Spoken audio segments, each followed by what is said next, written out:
Good morning, all of you.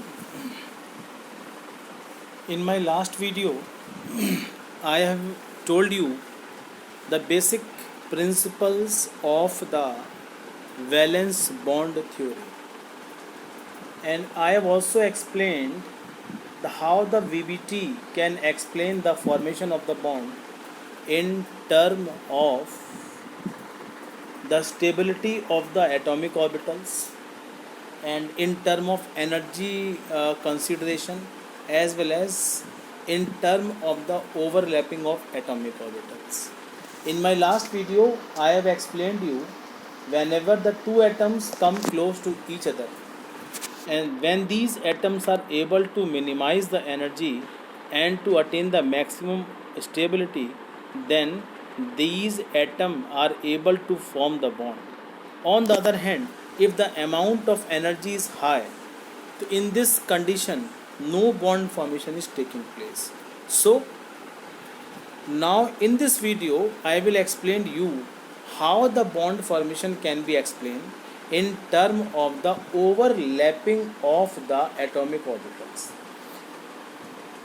आपको मालूम है 4 तरह के एटॉमिक ऑर्बिटल्स की शेप्स भी अलग अलग होती हैं. You know the shape of the s orbital is spherical. The shape of the p orbital is dumbbell shape. The shape of the d orbital is double dumbbell and the shape of the f is highly conjugated. तो याद रखिएगा, जब दो atom एक दूसरे के contact में आते हैं तो उनके एटॉमिक ऑर्बिटल्स भी एक दूसरे के कांटेक्ट में आएंगे, और जब एटम्स के एटॉमिक ऑर्बिटल्स एक दूसरे के कांटेक्ट में आएंगे तो उनका कुछ पार्ट, एक ऑर्बिटल का कुछ पार्ट दूसरे ऑर्बिटल के कुछ पार्ट्स के साथ ओवरलैप कर जाएगा, और ओवरलैप करने के बाद एक नया जोन सेटअप करेगा जहाँ पर पार्टिसिपेट करने वाले ऑर्बिटल्स के इलेक्ट्रॉन्स के होने की प्रोबेबिलिटी मैक्सिमम होती है, and this zone known as bond. तो in term of the overlapping of atomic orbital, the covalent bond set up when the two atomic orbitals overlap together. और जब दो हाफ फिल्ड एटॉमिक ऑर्बिटल्स आपस में overlap कर जाते हैं तो ओवरलैप करने के बाद बॉन्ड का फॉर्मेशन हो जाता है. अब देखिए, जितने भी आपके ओवरलैपिंग ऑफ एटॉमिक ऑर्बिटल्स है इसको भी हम फर्दर एक्सप्लेन कर सकते हैं कई टाइप्स के अंदर. ये ओवरलैप 2 टाइप्स का मिलेगा आपको. The one type of overlap होता है head to head overlap, and the other type of the overlap known as sideways overlapping. And to explain this part, I am taking here the formation of the various molecules. The first example is the formation of the hydrogen molecule. So in case of the H2 molecule, what will happen? The 1s atomic orbital of the one hydrogen atom, the 1s atomic orbital of another hydrogen atom, they will overlap together to form one stable bond there. And this bond is quite stronger bond, क्योंकि सामने सामने से दो inter nucleus पर दो atomic orbitals आपस में overlap करने के बाद एक नया एनर्जी का जोन सेटअप करते हैं, तो ये आपका एक बॉन्ड फॉर्मेशन हो जाता है. If you will take the example of the hydrogen fluoride molecule, तो इसमें क्या मिलेगा आपको मालूम है. हाइड्रोजन फ्लोराइड के अंदर जो एक हाइड्रोजन एटम होगा and the second atom belongs to the F atom, fluorine का एटम होगा. फ्लोरीन के आउटर मोस्ट शेल में ये देखिए 1s2 configuration, 2s2 configuration and this is 2p5. And according to VBT only the half filled atomic orbitals can participate in the bond formation. तो एक 1s atomic orbital hydrogen का और half filled वाला p atomic orbital fluorine का आपस में overlap कर जाएंगे, और ओवरलैप करने के बाद एक नया बॉन्ड सेटअप कर देंगे, नया जोन सेटअप करेंगे जहाँ पर पार्टिसिपेट करने वाले एटम्स के मिलने की पॉसिबिलिटी मैक्सिमम हो जाती है. तो ये दूसरा एग्जाम्पल हुआ ओवरलैपिंग ऑफ एटॉमिक ऑर्बिटल्स का. अगर मैं तीसरा एग्जाम्पल लेता हूँ तो उस तीसरे एग्जाम्पल्स के अंदर मैंने फ्लोरीन के मॉलिक्यूल को ले लिया. You know the atomic electronic configuration of fluorine is 1s2, 2s2, 2p5. 2p5 में सिर्फ हाफ फिल्ड कौन सा है आपका 2pz. तो यहाँ पर एक ये 2px2, ये 2py2 और ये 2pz1. यहाँ पर भी 2px2, 2p/2 और ये 2pz1। तो ये दोनों एक दूसरे के कांटेक्ट में आएंगे और कांटेक्ट में आने के बाद दे विल ओवरलैप टुगेदर, और इनके ओवरलैप के बाद जो नया जोन या नया बॉन्ड सेटअप हो जाएगा एंड ये फ्लोरीन को आपस में अटैच कर देगा and this F2 molecule is takes place.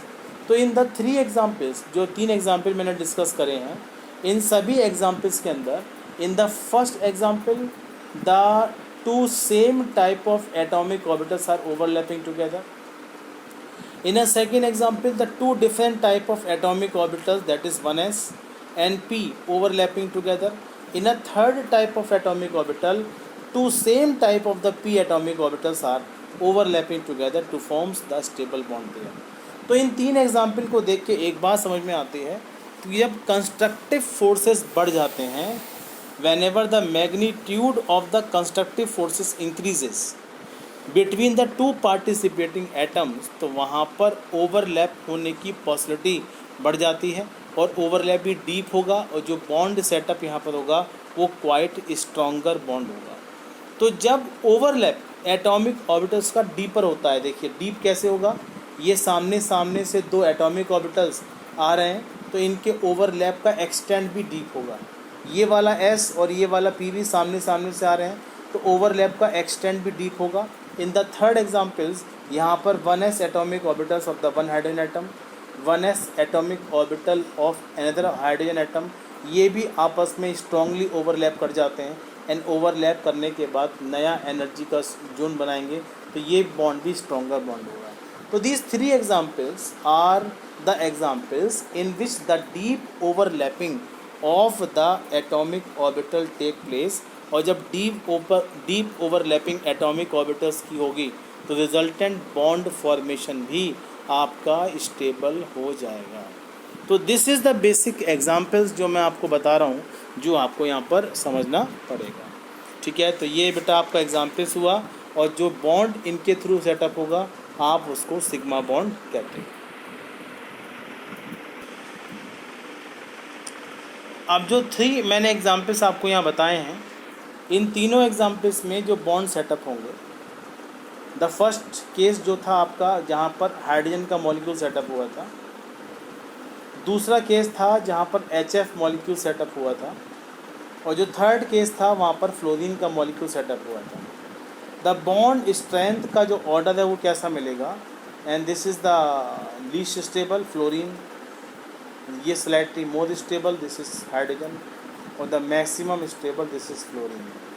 ठीक है, तो इसके पीछे क्या रीज़न है, बहुत सारे फैक्टर्स इस ऑर्डर के रिस्पॉन्सिबल होते हैं, जैसे कि presence of lone pairs, size of the atomic orbitals, size of the atom and this property. तो याद रखिएगा जितने ज़्यादा लोन पेयर्स आपके एटम्स के ऊपर होंगे बॉन्ड की स्टेबिलिटी उतनी ही कम हो जाती है.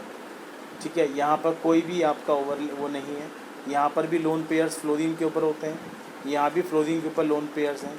तो जो मैक्सिमम आपका जो वो प्रॉपर्टी होगी तो ये बॉन्ड आपका सबसे ज़्यादा स्टेबल बॉन्ड होगा. Existence of H2 and non existence of molecules like as helium molecules, H3 molecule, H4 molecules क्यों नहीं पॉसिबल है, क्या स्पेसिफिक रीज़न होगा. तो this can be explain on the basis of the orbital concept. The hydrogen atom contain only one half-filled atomic orbital which can overlap with only one half-filled atomic orbitals of other oxygen atom, hydrogen atom.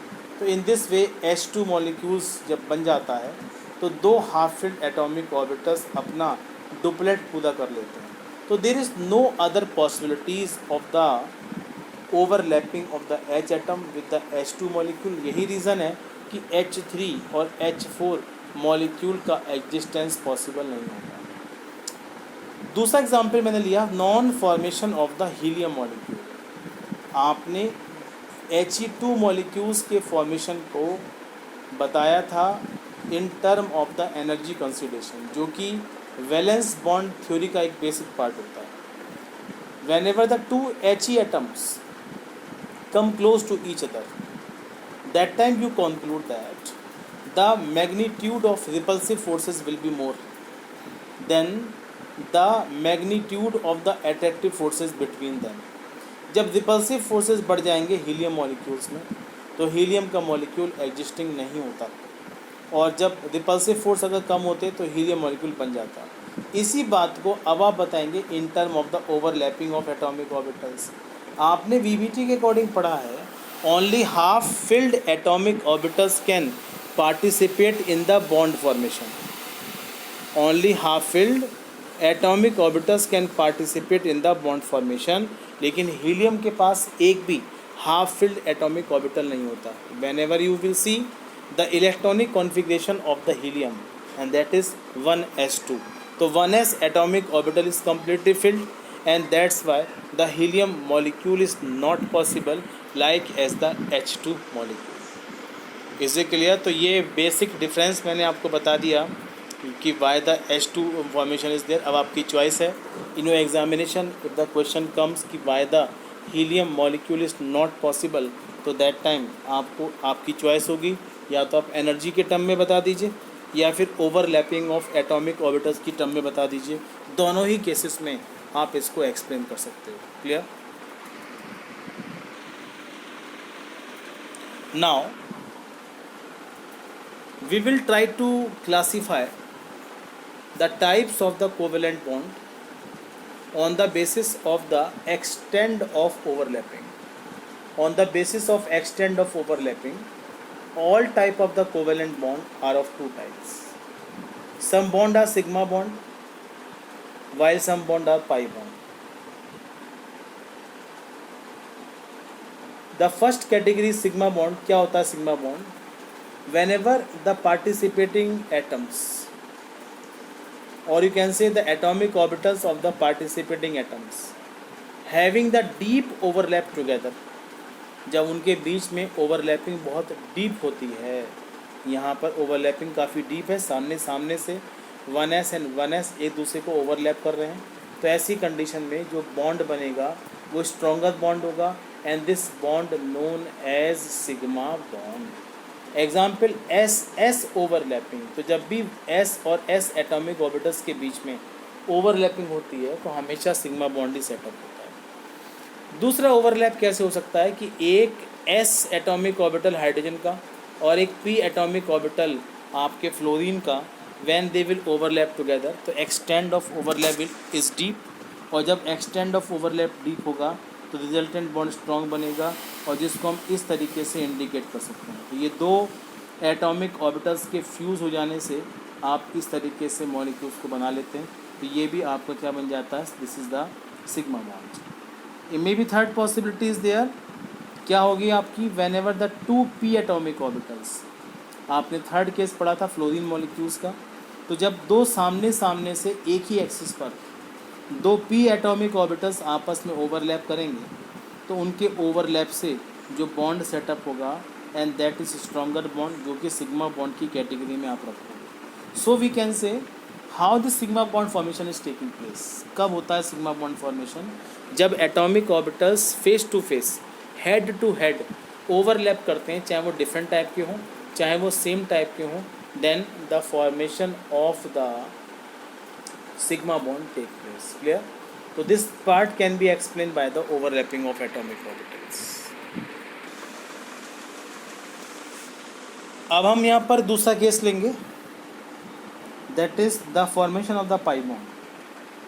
तो pi bond के बनने की possibility क्या होती है, जब दो atomic orbital sideways overlapping कर रहे हैं, हेड टू हेड नहीं कर रहे हैं, साइड बाय साइड ओवरलैप कर रहे हैं। जब side by side overlap atomic orbitals के बीच में होता है, जो रिजल्टेंट बॉन्ड बनेगा आप उसको पाई बॉन्ड के नाम से जानोगे। तो how the formation of pi bond take place, when the lateral overlapping takes place between the p atomic orbitals by overlapping of p atomic orbitals in the direction at the right angle to the internuclear axis. Clear? तो this pi bond is taking place. मैंने examples के form में क्या बता दिया, ये 1p atomic orbitals vertical position में है, ये दूसरा p एटॉमिक और वर्टिकल पोजीशन में, तो ये साइडवेज ओवरलैपिंग कर रहे हैं, तो इसका ये वाला लोब इससे ओवरलैप करेगा, जो नीचे वाला लोब है वो नीचे ओवरलैप करेगा, तो they will form the bond together. जो बॉन्ड यहाँ बनाएंगे आप उसको क्या बोलोगे, पाई बॉन्ड। तो पाई बॉन्ड दो बॉन्ड की साइड में बनेगा, कुछ पार्ट पाई बॉन्ड का इस तरफ होगा और कुछ पार्ट आपका इस साइड में होगा, तो आप इस ओवरलैप को हम इस तरीके से इंडिकेट कर सकते हैं। तो this bond known as pi bond, और जिनके बीच में कम से कम एक सिग्मा बॉन्ड बनना चाहिए। तो whenever two atoms are approaching together, और उनमें से एक bond head to head overlap से बन जाता है, तो रिमेनिंग बॉन्ड हमेशा पाई बॉन्ड ही सेटअप होंगे। तो in this way pi bond formation taking place between the two half filled atomic orbital, जब वो साइड वेज ओवरलैपिंग कर लेते हैं। इसी के लिए तो this is known as pi bond formation. ठीक है, अब पाई बॉन्ड फॉर्मेशंस को आप कई तरीके से समझ सकते हैं।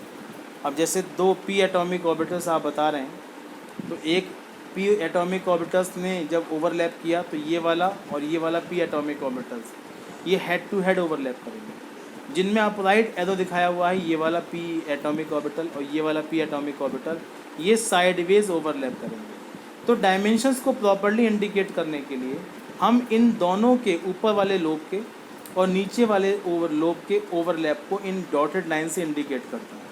तो ये डॉटेड लाइन क्या बता रही है कि ये वाला ओवरलैप और ये वाला ओवरलैप आपस में ओवरलैप करता है। ये नीचे का लोब से ओवरलैप करता है। इस पार्ट को आप इस डायग्राम से समझ सकते हैं। जो डार्क पिंक कलर का जोन आपको दिखाई दे रहा है, ये एक्चुअल में पाई बॉन्ड है, बट डायमेंशंस को इंडिकेट करने के लिए मैंने इस बॉन्ड को यहाँ पर बेसिकली डॉटेड लाइन से इंडिकेट करा। तो दीज डॉटेड लाइन क्या बताती हैं कि these atomic orbitals are form. तो सिग्मा बॉन्ड की दोनों साइड में आपके पाई बॉन्ड का फॉर्मेशन हो जाता है, और इन दिस वे ये पाई बॉन्ड वीक बॉन्ड होता है comparative to the sigma bond. ठीक है, तो दिस एग्जाम्पल्स ऑफ द, तो जहाँ पर आपको मल्टीपल बॉन्ड केस मिलेगा, डबल बॉन्ड केस मिलेगा, वहाँ पर एक सिग्मा बॉन्ड होगा तो दूसरा बॉन्ड हमेशा पाई बॉन्ड ही बनेगा। अब देखिए, अगर कोई मॉलिक्यूल ट्रिपल बॉन्ड सेटअप करता है, जैसे N2 मॉलिक्यूल, आपको मालूम है nitrogen 1s2 2s2 2p5, P जो है ये 2px1 2py1 2pz1, तीनों में एक एक एटॉमिक ऑर्बिटल्स है। तो सबसे पहले नाइट्रोजन के बीच में दो N के बीच में हेड टू हेड ओवरलैप होगा, ये वाला और ये वाला आपस में ओवरलैप कर लेंगे। अपराइट एरो वाला ये वाले एटॉमिक ऑर्बिटल्स आपस में ओवरलैप करेंगे। तो how these overlap can be explain diagrammatically. जो पिंक डॉट के फॉर्म में आपको बॉन्ड दिखाई दे रहा है, ये हेड टू हेड बॉन्ड है, और ये डॉटेड लाइन जो इंडिकेट करेंगे, ये दो पाई बॉन्ड के फॉर्मेशंस को इंडिकेट करते हैं। तो whenever the two bonds overlap together, जब दो या ट्रिपल बॉन्ड वाला कोई भी केस आपको मिलता है, तो ट्रिपल बॉन्ड वाले कोई भी केस में एक बॉन्ड तो सिग्मा बॉन्ड और रिमेनिंग टू बॉन्ड आपके पाई बॉन्ड हो जाते हैं। तो ये पाई बॉन्ड फॉर्मेशन आपका एग्जाम्पल्स में एग्ज़ाम के लिए आपके लिए इम्पोर्टेंट केस हो जाता है। ठीक है, तो N2 मॉलिक्यूल ट्रिपल बॉन्ड वाला case, one bond is sigma and other two bond था pi. And the O2 molecule double bond वाला केस, जिसमें एक बॉन्ड सिग्मा एक बॉन्ड पाई। और H2 molecule, the single bond, the only one bond is there, and that is the sigma bond. This the basic difference between the sigma bond and pi bond. So the extent of overlap tell us how the formation of the sigma bond and pi bond take place. So always remember, head to head overlap result the formation of the sigma bond, and sideways overlap result the formation of the pi bond. Now we have to do the comparison between the sigma bond and pi bond. What is sigma bond? The bond formed by the head to head overlap, मतलब end to end overlap, that known as sigma bond. On the other hand, pi bond कौन सा bond होता है? Which is formed by the sideways overlapping या lateral overlapping. This is the overlapping between the SS, SP और PP atomic orbital. यहाँ पर कोई भी P एटॉमिक ऑर्बिटल जो एक सिग्मा बॉन्ड सेटअप कर चुका हो, वो पाई बॉन्ड सेटअप कर सकता है। ओवरलैपिंग इज क्वाइट डीप या लार्ज कह दीजिए, and so this strong bond is form, and overlap is partial and less extended, so the weak bond is form. So we can say sigma bond is stronger bond, pi bond is weaker bond. Electron cloud in this case is symmetrical. तो जो दो atoms के बीच में होता है ये unsymmetrical होता है. एक सिग्मा के ऊपर एक कुछ पार्ट मिलेगा पाई बॉन्ड का, और एक सिग्मा बॉन्ड के नीचे की तरफ पाई बॉन्ड का कुछ पार्ट आपको मिलेगा. Sigma bond consist of only one electron cloud symmetrical about the internuclear axis, while pi bond के केस में ऐसा नहीं होता। Free rotation is not possible. एक बॉन्ड का एक दो एटम्स का एक बॉन्ड के थ्रू घूमना, that known as free rotation. अगर सिंगल बॉन्ड दो एटम्स के बीच में है तो they can do this free rotation, while अगर दो एटम्स के बीच में डबल बॉन्ड है तो डबल बॉन्ड के थ्रू दो एटम्स को एक दूसरे के ऊपर हम रोटेट नहीं कर सकते। तो free rotation is not possible whenever the pi bond formation take place. So these are the some points of difference between the sigma and pi bond. In this video we have done how the VBT can explain the classification of the covalent bond and how the VBT can explain the bond angles and other properties. In my next video we will discuss some of the basic parameters by which you can explain the formation of the bond. The bond parameters we will discuss in the next video. Okay, thank you.